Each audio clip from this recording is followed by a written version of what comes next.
Hi, all, and welcome. We're going to just get started in a second. We just want to admit you from the waiting room. It's great to see everyone. This is our, Alden, I believe, our second to last, right? Next week is our last. You are muted, but Yes, we are. This is the third of 4 fabulous times together. So it's great to see. I come the to next Boca. time. Or any plans to come to the States soon? No, nope. I don't have any invitations there yet. So All right. All right. I'm sure that will change. Connected. I'm connected there. You're very connected. Yes. Yes. No. My oldest daughter was actually born in Key West.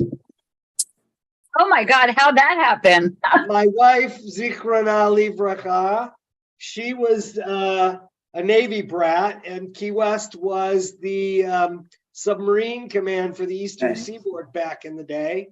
Her father got assigned there, and when he got transferred out, her mother said, "No, we're not leaving. We like it." So later on, we moved there to just be in her hometown for a little while. Oh, wow. It's beautiful there. Oh my God. How fabulous. So welcome everyone. This is our third of 4 weeks with Alden Solovy. Next week will be our last week with him. He's a liturgist, a poet, an educator. He's coming to us live from Jerusalem, and he's just fabulous. And every week he deeply changes how I think about Judaism and liturgy, and including this past week. So it's just a joy to have him with us. He's still recovering from COVID, though, ran a 10K, which is very impressive. So we really want to thank him for being with us. It's 6 hours ahead now, right? We're in that period of funny time. Or is it 7? Is it 6 there or 7? 7. Okay. So we're thrilled to have him with us, and thrilled to have you with us as well. So Alden, I'll hand things over to you. You're able to unmute those. I know some are watching on YouTube, and on the live stream, you can obviously not communicate in the same way, but those in the Zoom, you can put notes in the chat or unmute. Thanks, Alden. Take it away. Okay. Well, thanks for having me back. It's a pleasure to continue to learn with you.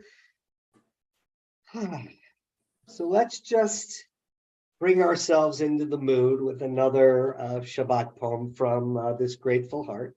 This is called Come Beloved. If you listen, listen. If you listen, you will hear Shabbat descend from her distant place, gently clearing the air of the steady buzz of the mundane, gently inviting you to stillness, gently preparing the space for the arrival of holiness. If you listen, listen. If you listen, you will hear the arrival of luminous wonder, a radiance of glory that touches your heart so that love pulses through your veins. The gates of your soul burst open. You run through them, skipping, singing, Maher, Ahuv, hurry, beloved. How long since your hands touched mine? How long since your lips brushed these tired eyes? How long since I rested in you? Kiva Moed, for the time has come. The time has come to reunite, and tears of surrender, shimmering with the taste of honey, will pour through you like grace from God's ancient well. V'chaneni ki me'olam. If you listen, listen, listen. So we're going to shift our focus. For the first 2 weeks, we talked thematically about Shabbat. And this week, we're going to begin talking a little more specifically about the liturgy. As you can tell, there's way too much in each of these topics to cover in the time we have. So we're making choices as we go along, and I'm open to questions, thoughts you may have, things you're interested in hearing about. What I'd like to do to bridge from last week to this week, because we spent a significant amount of time talking about the neshama yetera, the additional soul that we are gifted, or the rabbis tell us we are gifted. Some of us may have even felt gifted with some additional spirit, some additional soul. To bridge from that conversation to this, we talked about at the end of the session the idea of possibly naming the neshama yetera. And in fact, that the name we give that particular soul might not be the same from week to week. So I'm wondering, it's a leap. It could be touchy-feely in some ways, but I'm wondering if any of you chose to do that and what that experience might have been like for you. Does anyone want unmute? Does anyone? Judy, I see you unmuted.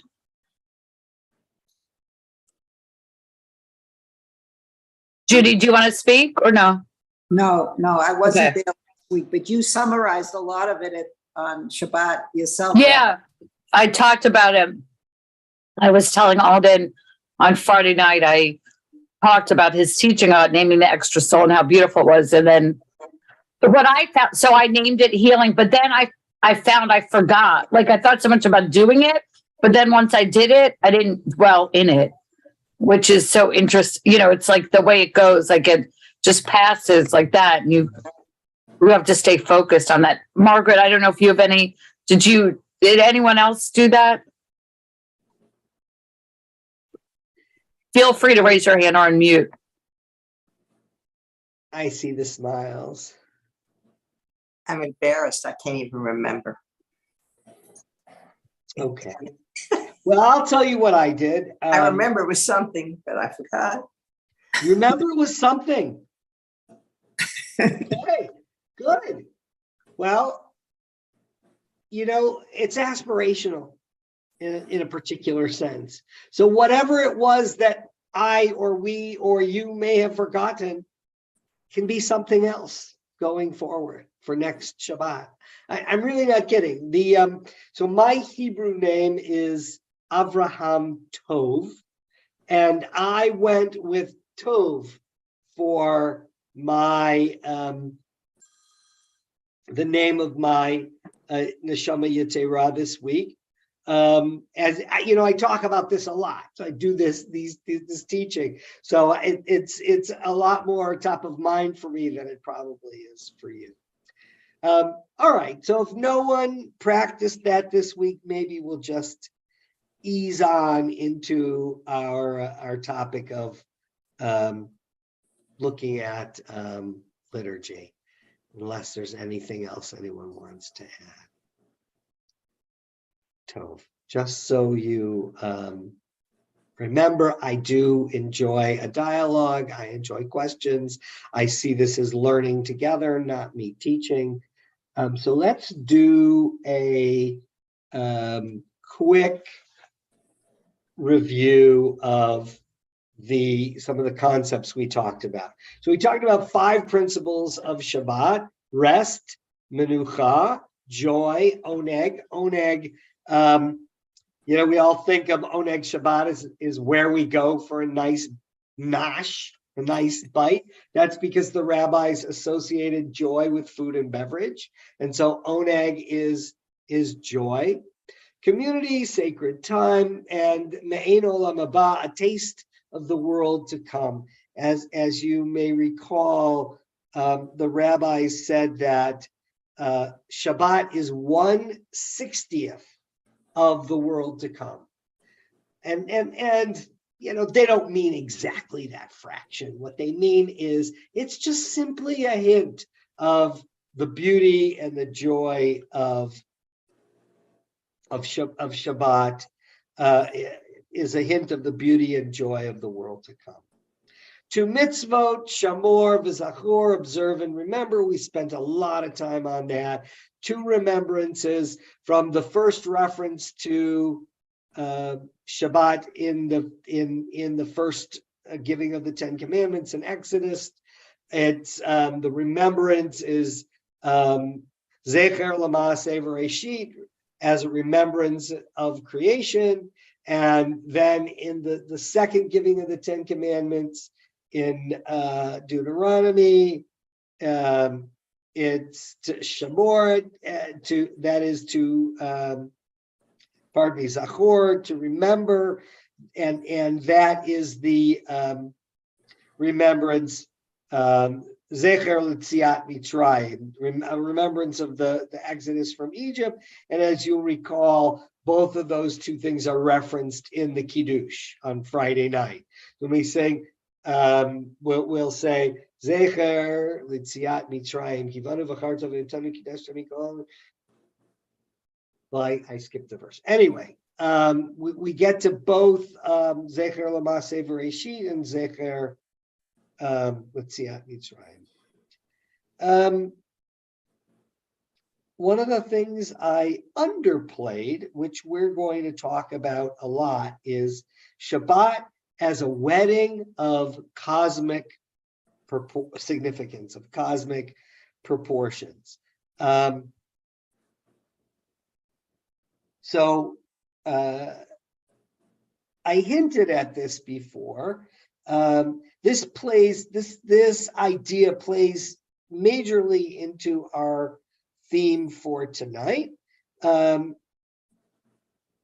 we've already talked a bit about, or reminded ourselves of Neshama Yetera.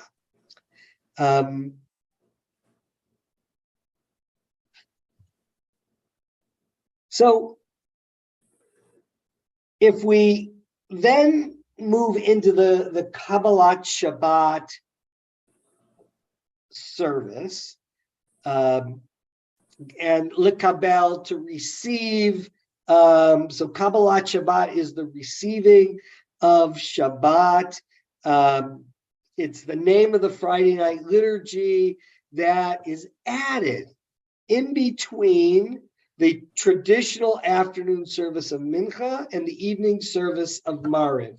In the full Kabbalat Shabbat actually occurs in Mishkan Tefillah. Very few. In fact, I've never been to a Reform congregation that does the whole Kabbalat Shabbat liturgy. So we tend to conflate in our congregations the Kabbalat Shabbat liturgy and the Ma'ariv, the evening service with its additions for Shabbat, but Kabbalat Shabbat is a unit. It is a rubric of liturgy, and it has a particular flow. It opens with Shabbat as beloved with this song Yedid Nefesh. I don't know if you do Yedid Nefesh in your congregation. Some very few Reform congregations. Not often. It's atypical. Then there's 6 Psalms, which represent the 6 days of creation. And then the 7th thing that happens is Lachadoti, which represents Shabbat. Another way to look at that is Shabbat and God metaphorically personified. These Psalms 95 to 99 and 29 are very, masculine sovereignty type Psalms. Crowning God as king, etc. And then with Lechadodi, the bride and queen, the feminine sovereignty arrives. There are 2 more Psalms that praise the Shabbat and the holy days, and we have angels of blessing, Shalom Aleichem, which is that 2 things should be pointed out in this listing. Hadlakat Nerot, lighting the candles, was traditionally a home practice. It was not a synagogue-based practice. It has become one in Reform Judaism, and as well as singing Shalom Aleichem, which is done in many. I don't know if you do it. I don't know if it's done in all Reform congregations. It's done in many, but that was also part of the home practice. In fact, the home practice, in many respects, brackets the idea of Shabbat. So, what is Kabbalat Shabbat? Receiving l'kabel, to receive Shabbat, and what is bringing in Shabbat? Meaning, what am I doing to draw Shabbat into me, to draw Shabbat into the day? So, traditionally, Shabbat would begin long before sunset. It would begin with the cleaning of the house, with the setting of a beautiful table, with the putting out of a candelabra, if you will, the Shabbat candles. Think of that as a candelabra for a formal meal. One would put on one's finest clothing, traditionally wear at least one garment of white. So this idea of preparing the festive meal, cleaning the house, bathing, in fact, going to the mikveh, or at least becoming clean physically, these things lead us to this service of Kabbalat Shabbat. Then this service, which the early rabbis envisioned as a wedding, and the Kabbalists from the 16th century formalized and deepened this theology for us. So we're gonna look at how the Kabbalists really took this idea and brought it to us. I'm going to take the slides down for just a second so that I can just check in with you all and ask from here any thoughts or questions that you want to bring in. Anything, you know, I'm going to go deeper on each of these things, but anything from you before we jump back in? Yeah, Judy. Just such warm memories growing up. We lived in a Jewish ghetto, if you will, in Dorchester in Boston. And very early on, I was very involved with, my grandfather lived across the street, and he used to have me come over a few nights a week to start teaching me the Hebrew alphabet. And on my own, when I was about 11, I put on my one woolen suit and I walked to Temple Mishkan Tefillah, the biggest synagogue in Boston at the time. And I'd sit in the back and just want to absorb what was happening. And one time, one of the ushers came over to me and said, "Are you saying Kaddish?" I said, "No, I just want to be here." And the memories are very warm because I passed them on to my children and my family. And very special day and the whole thing. One of my daughters became Shomer Shabbos and accidentally hit the light switch with her elbow, and big shandas. It was a lot of wonderful feeling. So you know where I'm going to go with that, Judy. I'm going to go right back to the Neshama Yetera. I'm going to go right back to the special soul that somehow shows up. We can do all those same things any other day of the week, and I'm not convinced the result would be the same. Right. I'm pretty convinced it would not. So those memories are, in a sense, a resonance, and it's like a spiritual tuning fork. A tuning fork, when you strike a tuning fork and it goes, if there's a stationary tuning fork, this one will pick up the vibration of this one and they'll vibrate in sync. And in a sense, your memories are like a spiritual tuning fork that brings you from, one Shabbat experience to the next and carries us forward. So that was a lovely memory. I don't know if anyone else would care to share a memory of Shabbat. Yeah, Marcia.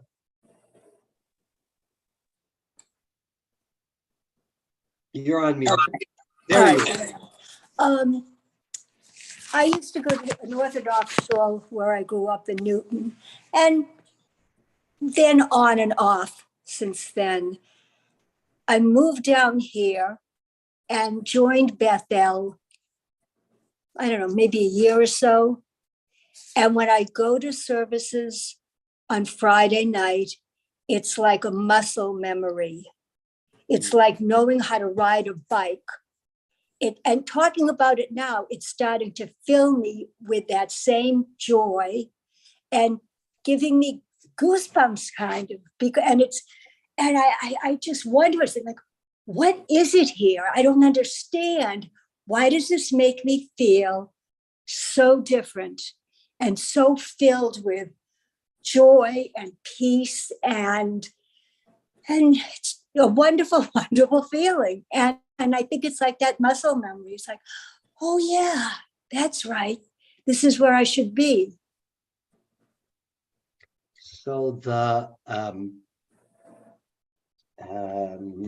what rabbi am I thinking of? Rav Cook, who was the first. It was a chief rabbi of Israel pre-state. He said that our souls are constantly in prayer. The soul longs to pray. The soul, in fact, he called it the constant prayer of the soul. It's just, I get in the way of it. I get in the way of it with my this and my that and the other thing. He called them avanim. He called them stones that get in the way. When I remove those stones, all those feelings are still there, and you get this gift of re-experiencing that and being reconnected with it. But it's really, it is tied to the rhythms of our calendar, the rhythms of Shabbat. I don't know if I mentioned this last time. Stop me if I did. How do we know what day is Shabbat? How do we know? Okay, it's a trick question because in Torah, I'm a little tricksy with my questions, but it's a trick question because in Torah we understand that the festivals are tied to the cycles of the moon. And so we will, as a people, we look at the moon, or in the old days, we looked at the moon and we said, this is the first of the month, which means 14 days later, it's the festival of unleavened bread, and 15 days later, it's the festival of Passover.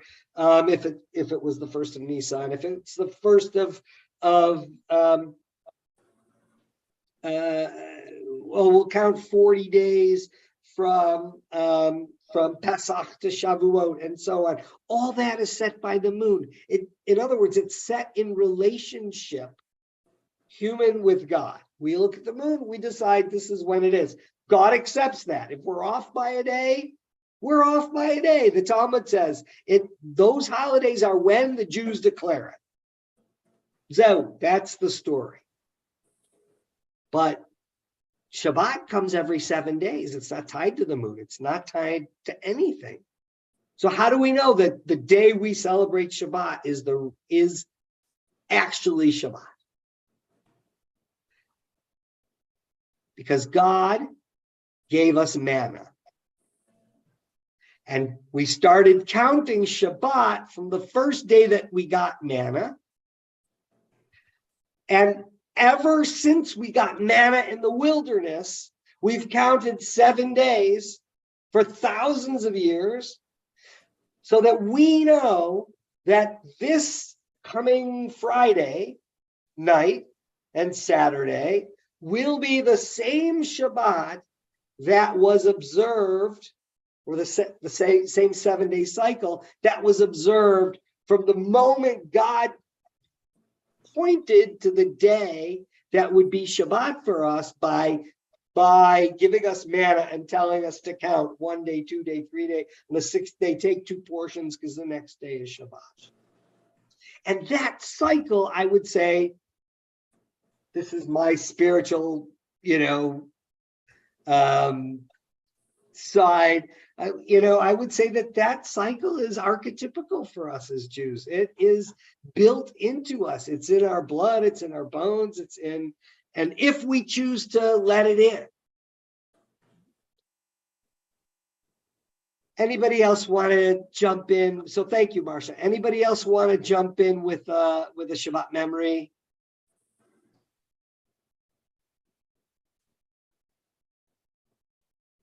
Well, I used to go to almost every Friday night with my father to temple. My grandparents were there. My sister was never interested. Not sure, my mother came not so often, but I was always there, my father and my paternal grandparents. And I've told you this before. I mean, I can every Friday night when I go to temple now, I hear my grandmother, Micha Bocha. That's the one prayer I can just hear her voice. Mm.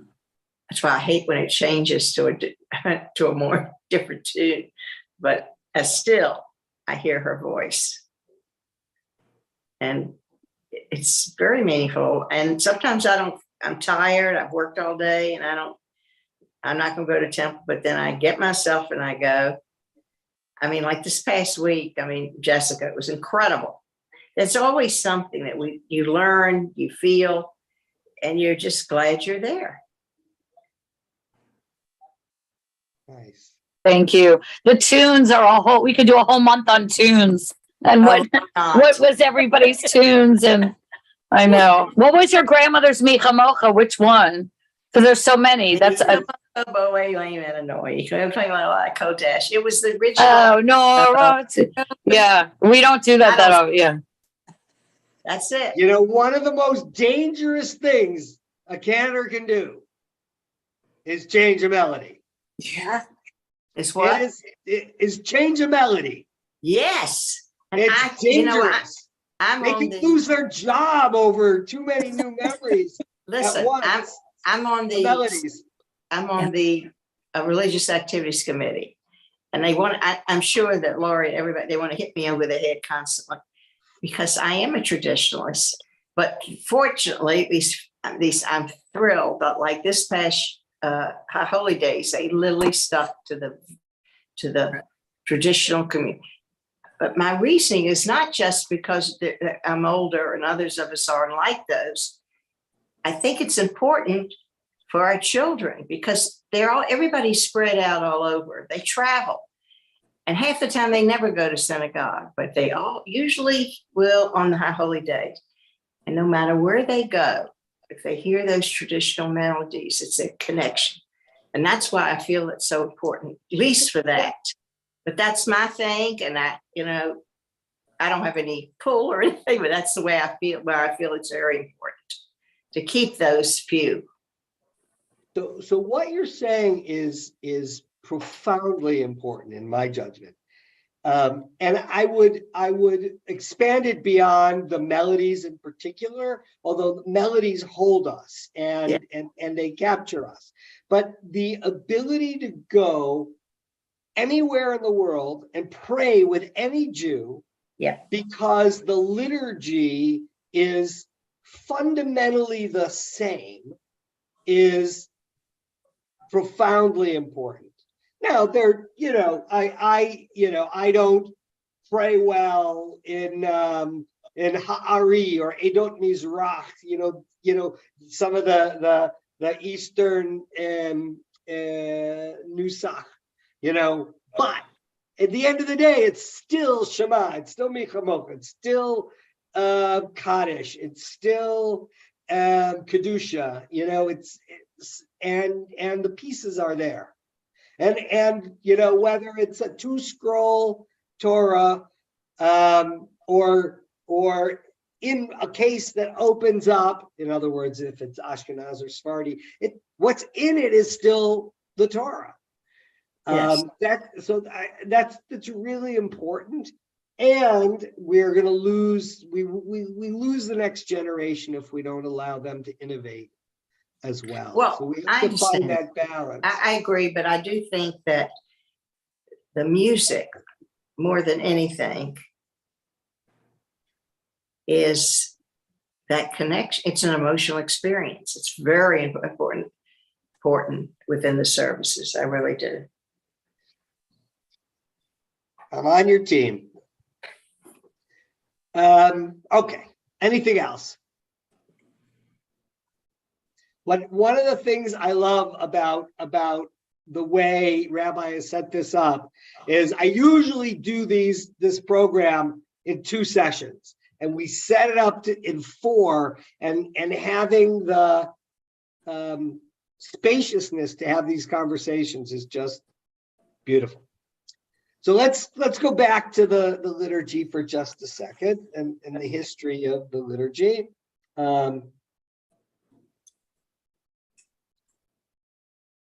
So we're talking about Kabbalat Shabbat as a wedding of cosmic proportions, and this actually began in the Bavli, the Babylonian Talmud. This is a Masechet Shabbat,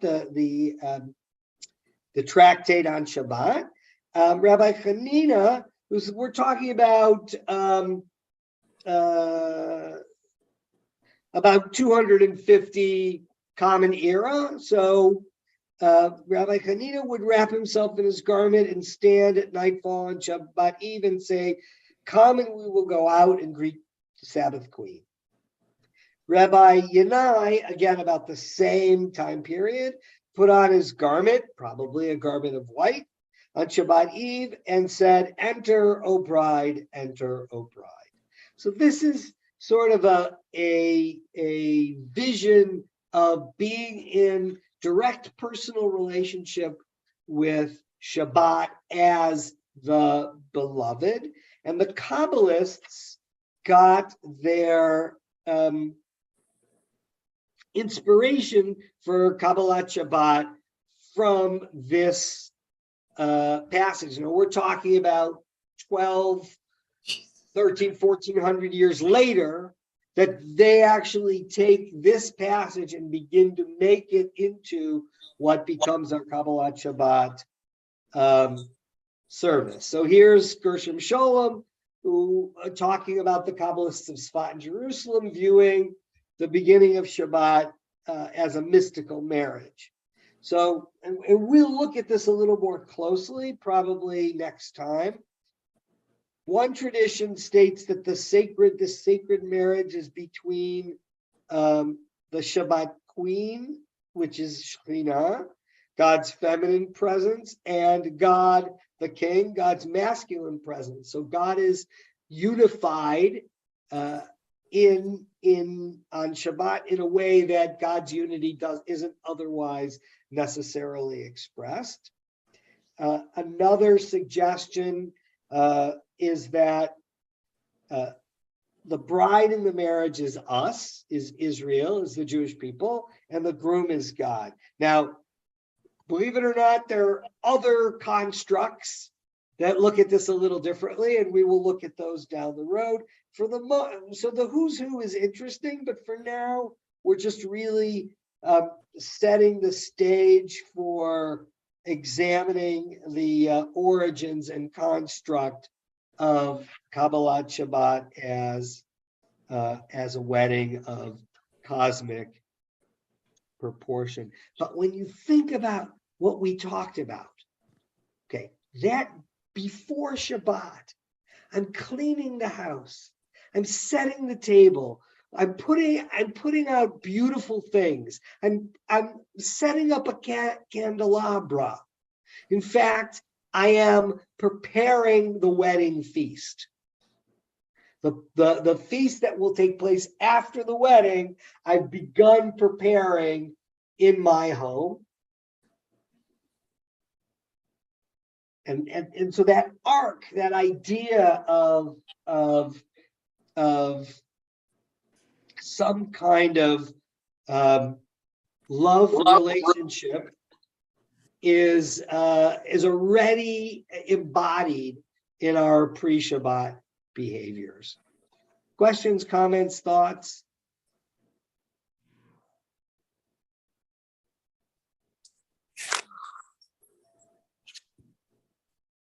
Okay, I'll continue and jump in, raise a hand if there's something more that you'd like to join in. Okay, share. So Lecha Dodi is in fact the focal point for understanding this wedding metaphor. In your congregation, how many verses of Lecha Dodi do you do? 4, and there are 9 verses. There's some verses that are less, shall we say, appealing to a more liberal mindset, but the 4 verses are pretty typical for a Reformed congregation. So Lecha Dodi is, in a sense, an actualization of our Talmudic passage that we read, Rabbi Yanai's dream, the sort of the ritualized means for entire communities to greet Shabbat. As I said, there's the coronation of the king. So, okay, at home we set up the wedding feast. We come to the service, and the service then has these 6 psalms, which not only represent the 6 days of creation, but they are very masculine in their structure, and they represent the coronation of the king. The expression of God's magical name and traditional responses going back to temple times, built into these prayers, and then the arrival of the queen. In the Sephirotic realm, let's call this the Kabbalistic view of the heavenly spheres or divine emanations. That's the Kabbalistic worldview. The masculine principle, Tiferet, marries the feminine parallel Shekhinah. And here on earth, we discover the wholeness and peace of Shabbat. That is, everything that happens in the cosmic realm is reflected in the human realm. And so we, in a sense, feel that wholeness and peace of Shabbat. You could call it the Neshama Yetera, as we talked about it.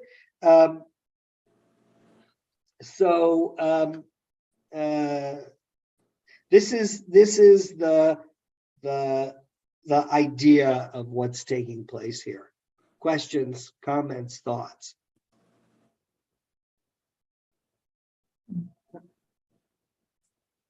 I just find you're just opening up all these memories going back to when I was a kid, and we belonged to every kind of synagogue ever, from our sons going to a Lubavitch yeshiva to just you name it, we were there. But now we found our second home at Bethel, which is great.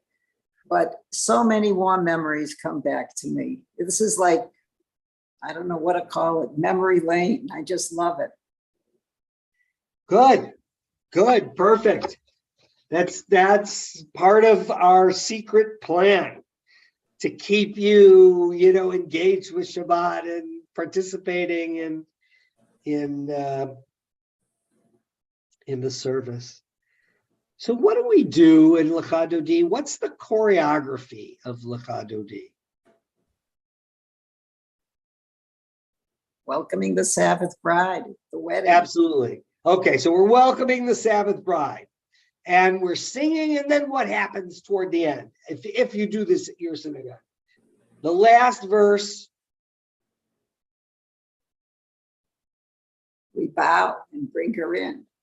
We stand, right. We turn, and we bow.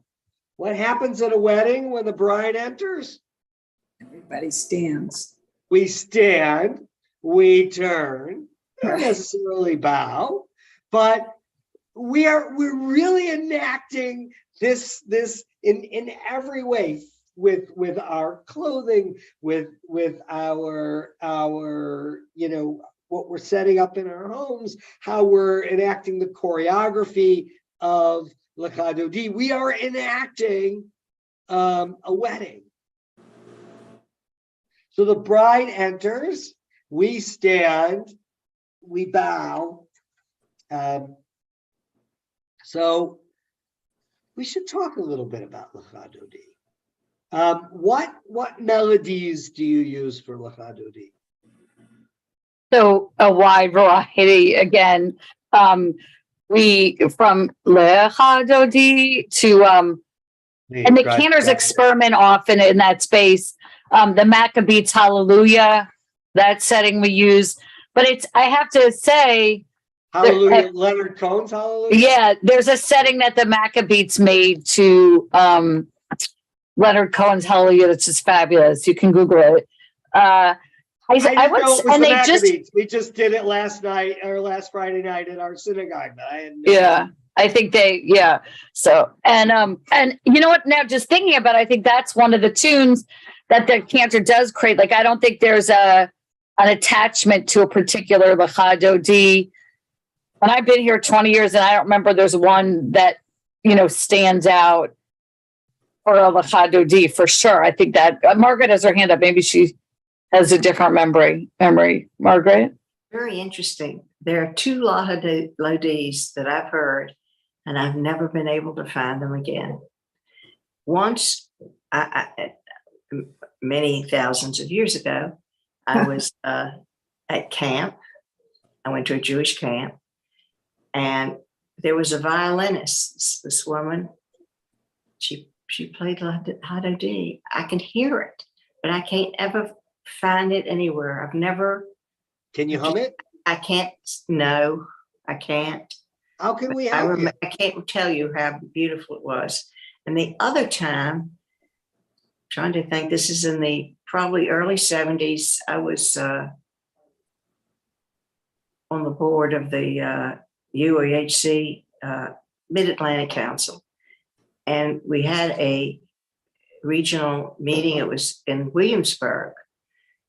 And services were held at the Episcopal Church. You could see Jefferson's initials carved in, one place in there.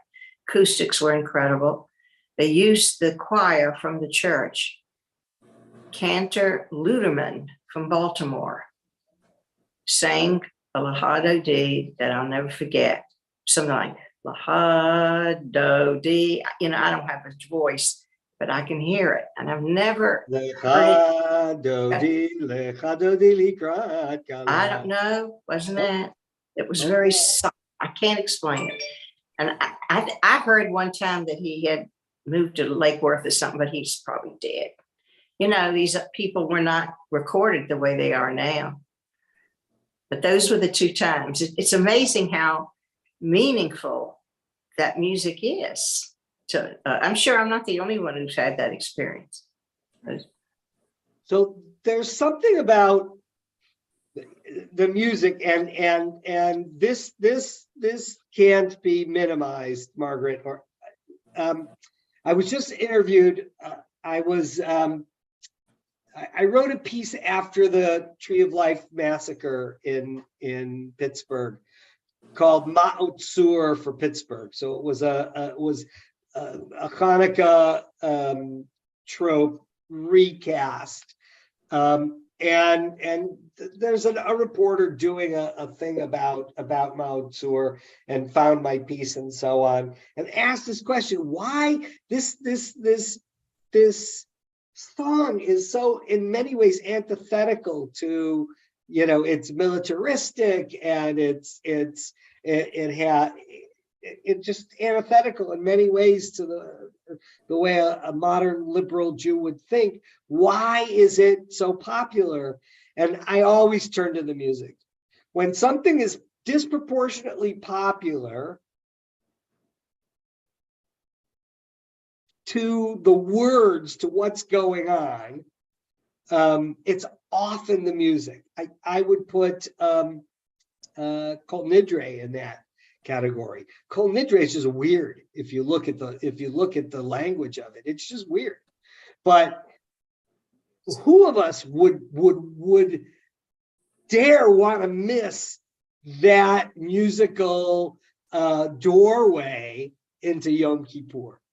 I think there's something uniquely special about Lecha Dodi, because not only are there so many melodies, and so many melodies, you have to ask the question, how come there's so many melodies that actually draw us in, that are so different? And I think in this particular case, it's the relationship between the words and the melody. This poem draws from Deuteronomy, Jeremiah, Samuel, Isaiah, Proverbs, Judges, and Song of Songs. It may be the one of the broadest piyutim or songs that, in terms of the way it draws direct quoting from our sacred text, which is profound. And the metaphors touch us very deeply. So the music, in some respects, music like for Kol Nidre or Mao Tzur, in some respects is the salvation of the piece. I think, for my judgment, for Lecha Dodi, it's actually the dynamic between the power of the verse and the power of the metaphor of welcoming the bride, and our experience with Neshama Yetera that's resonated through this song, that and the words that combine to make Lecha Dodi particularly powerful.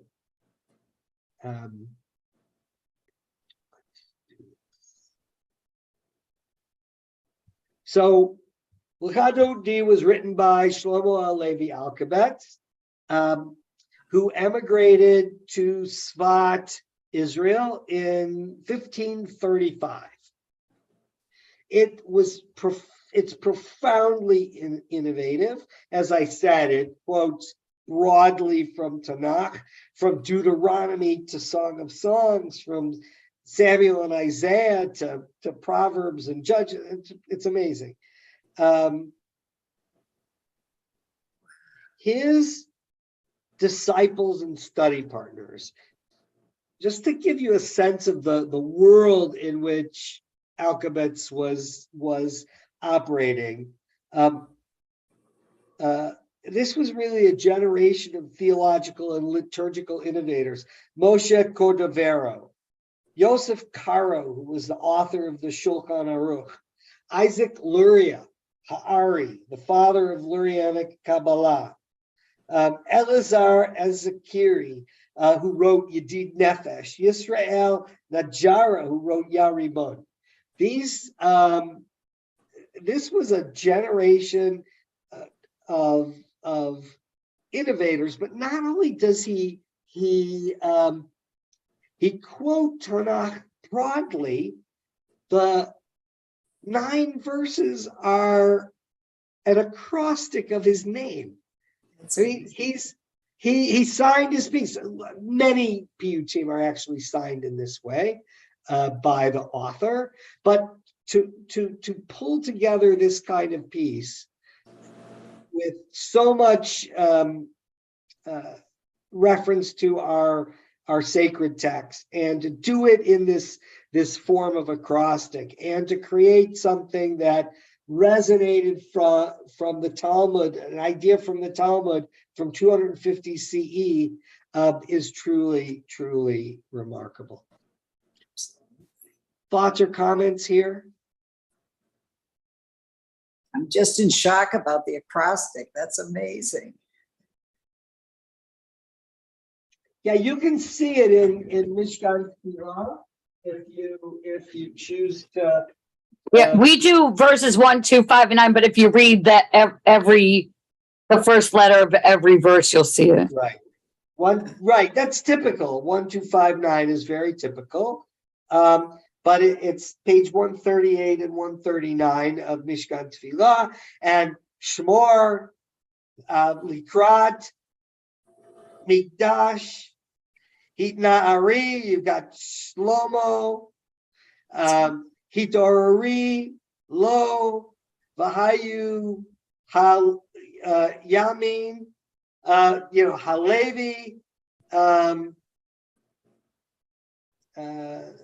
Alden, So- your teaching just makes me think of a question. So the verses that we don't sing are like, talking about Jerusalem being a garbage dump because it's been, neglected for so many years and all that. And yet Shabbat is supposed to be this perfect time. And obviously the Kabbalists were trying to, escape the earthly reality of it not being a perfect world at all, post-Spanish Inquisition, all that. But why do they include all the dark? We skip it. We read the happy ones, but what is the point at the beginning of Shabbat to remind you of the dark? So you by the end of it, you're away from, because isn't the ultimate goal that Shabbat, every day is Shabbat, like when the Messiah comes, or Messianic age, right?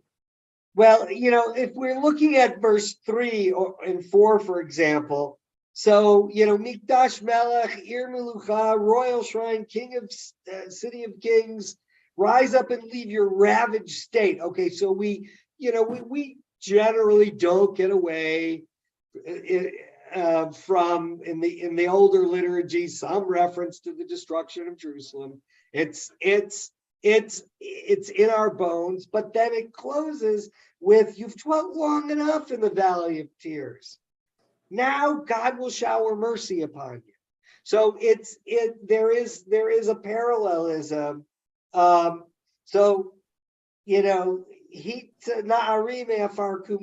Lift yourself up, shake off your dust, array yourself in beauty. Jesse's son will bring deliverance into our lives. So there is a juxtaposition. I think part of the reform movement's issue with this is the allusion to the reinstatement of a kingdom of Israel, as well as the sacrificial cult. But again, 6, forget your sorrow, quiet your groans. I mean, it starts an end to shame and degradation, blah, blah, blah. The city will be renewed as in ancient times. So, there is, being conscious of sort of the loss of Jerusalem is never far from the older liturgy. And when we think about it, very few religions have survived that were land-based and tied to seasonality of a particular country and ritual tied to a specific place. When that place was destroyed, what religion survived? Because we pivoted from a temple cult to a different kind of religion, we survived. But we did that. The bridge was always to never forget the roots of temple temple service. So we have a heart. We typically don't get away from it in classic liturgy. Did that help? Okay, Yofi. So we have a lot more work to do on Lecha Dodi. It's pretty amazing. I think we'll only maybe we'll just get into the refrain. We'll see how far we go.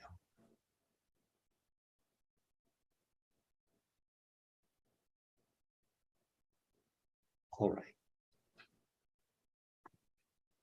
So this is where the idea of actually going out into the fields begins in the minds of the Kabbalist. It starts in Shir HaShirim, the Song of Songs. Lecha dodi netzeh hasadeh, this is the second line. Nalina bakfarim, bakfarim.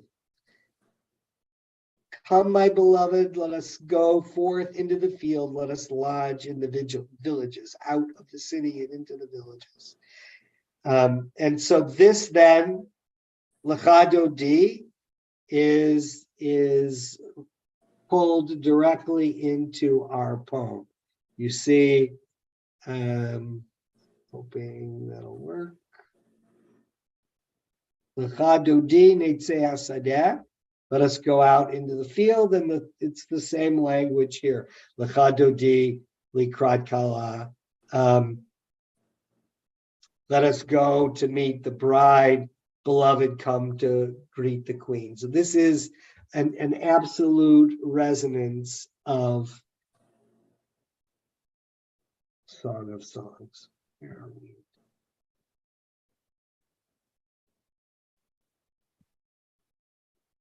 So here's the first verse, which you do in your congregation. Shamor v'zachor v'dibor echad, ishmianu elam yuchad, Adonai echad u'shmo echad l'shem u'tiferet v'litila. So we talked about previously Shamor and Zachor in the context of two mitzvah. To remember the original one and only Shabbat that occurred on the seventh day of creation, and to observe the current Shabbat each week. And so here it is in the opening verse to keep and remember. The poet wants to say to keep and remember the dibor echad as a single command or one word. So the poet is telling us that even though in Exodus it was one word, and in Deuteronomy it's a different word, actually it came from God's voice as a single dibur, a single command, a single word. The Kabbalists, and this is the cliffhanger I'm going to leave you at for next week. The Kabbalists view Zachor, so here we are, Zachor. Zachor represents the root of Zachor. Zachar means male. So this is the masculine principle, yesod, or foundation. And Shamor with the shin here represents Shekhinah, which is God's female attribute, which is also called Melucha, which is or Malchut, excuse me, which is phenomenal. The feminine aspect is actually kingship or sovereignty. Let's call it sovereignty. So then on Shabbat, the foundation and the sovereignty unite and bring this offspring, if you will, this result of redemption and holiness. I think so. This is the cliffhanger. What the heck do we mean that masculine and feminine are coming together? We have this wedding of divine or cosmic import, remembering that everything that happens in the cosmic sphere is going to be felt inside of us. It's going to happen in the world as well. And so when we begin to go back into Lecha dodi next week, we're going to pick up from this. I'll probably roll us back a couple slides just to give us a running start, but this is where we'll pick up. Any quick comments or thoughts before we depart for the week? Thank you so much. It's always so enlightening. It's such a pleasure to learn with you all. It truly is. Thank you. Have a, very all right. Have a great week, everyone. Thank you. much. All right. Take care. All right. Be well. Bye-bye.